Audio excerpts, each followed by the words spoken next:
प्रणाम भारत, मैं हूं रूना आशीष और हम बात करने वाले हैं राजसी गणेश उत्सव की।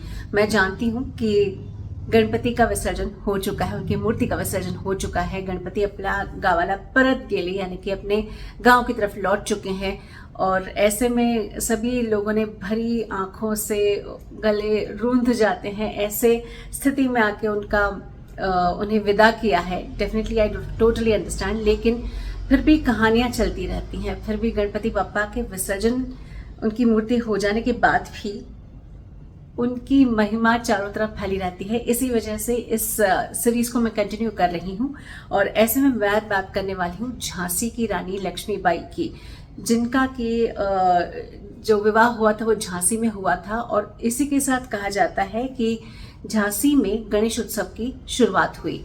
यूं तो एक मंदिर जो रहते हैं या फिर जो एक परंपरा रहती है गणपति पूजन की, वो तो हमेशा से रही है।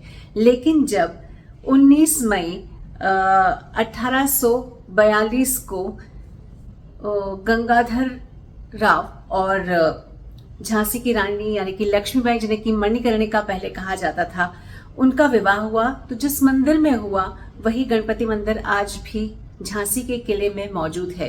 2 मंजिला ये मंदिर है और यहाँ पर बहुत शांति सुकून महसूस होता है। ऐसा मैं पढ़ते आ रही थी, सुनते आ रही थी।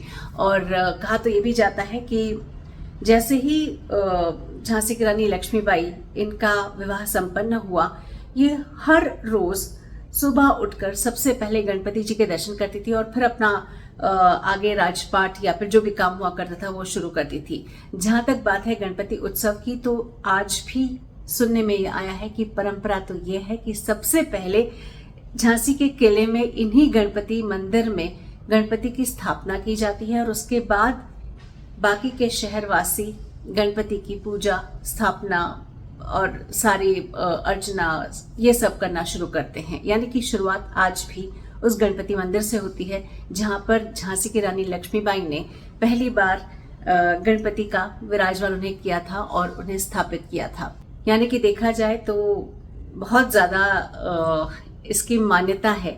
लोग आज भी इस गणपति को अपनी झांसी की रानी के साथ जोड़कर देखते हैं। ऐसा मानते हैं कि उनका विशेष आशीर्वाद मनु पर था, मणिकर्णिका पर था, झांसी की रानी लक्ष्मीबाई पर था। इनफैक्ट सुनने में तो मेरे ये भी आ रहा है कि जब किसी लाल कपड़े में चावल और कुछ कुमकुम, इस तरीके से चीजें एक गठरी बनाकर इस गणपति मंदिर में बांध दी जाए तो उसका विवाह भी संपन्न हो जाता है। यानी कि अगर किसी के विवाह में व्यवधान आ रहा हो या फिर कोई बात नहीं चल रही है या कोई सुयोग्य वर वधू नहीं मिल रहे हैं, तो ऐसे में लड़का और लड़की जो भी अपनी शादी की मनोकामना रखता है, ये एक पोटली में चावल और कुछ एक चीजें रखकर अगर इसी गणपति मंदिर में कहीं बांध देता है या अर्जित कर देता है, तो उसकी शादी में आने वाले किसी भी तरह के व्यवधान को गणपति बप्पा हर लेते हैं। और एक मान्यता ये भी है कि चूंकि यहाँ पर हमारे रानी का विवाह संपन्न हुआ था हमारे राजा से, तो ये बहुत पवित्र जगह है।